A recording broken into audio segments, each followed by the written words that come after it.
The second quality of the awakened and fearless heart is virtue, integrity. My teacher Ajahn Chah used to love to talk about this, the joy, the happiness of virtue, integrity.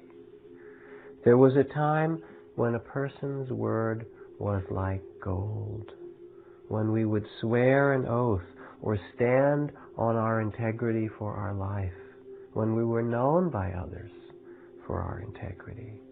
Tremendous power in this.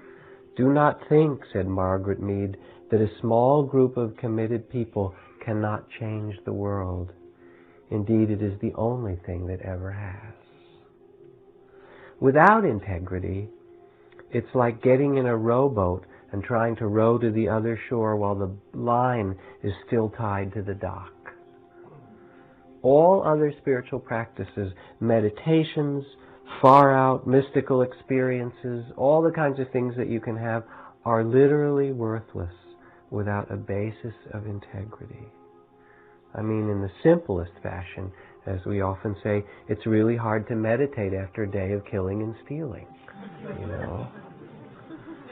Spirituality is not about experiences. You can have all kinds of experiences. It's about the way that we live each moment of life.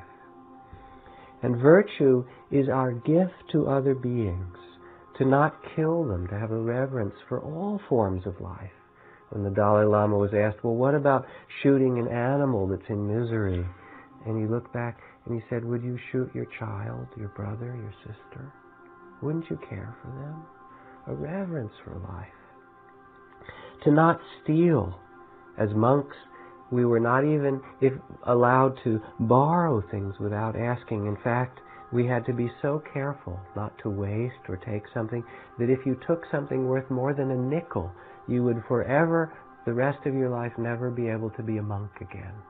That's how much care you had to take to respect the things of the world and to not create the paranoia and fear that comes when people are taking what belongs to others. To not kill or steal, to love life, to speak that which is true and useful. The power of speech is so great, and false speech and slander and gossip can make so much suffering. To be careful with sexuality. I always asked how many people in the room have made idiots of themselves in relation to sexuality, and you don't have to raise your hand because we know the answer. Tremendous harm can come from the misuse, the suffering, the misuse of sexuality or beauty and intimacy and love and caring. To not misuse sexuality or intoxicants, alcohol, drugs, the ways that we create suffering through addiction. And then the family problems and the auto accidents and the abuse that comes out of it. Virtue, to not misuse our words or deeds to care for other beings, not misuse sexuality or intoxicants, is basic humanity. As Spencer Tracy said, just know your lines and don't bump into the furniture. And this is kind of the basics for living our life. To not kill and not steal and speak what's truthful.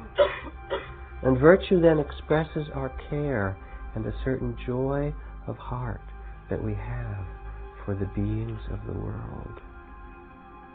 I believe that standing up for the truth, said Martin Luther King, is the greatest thing in this world. The end of life.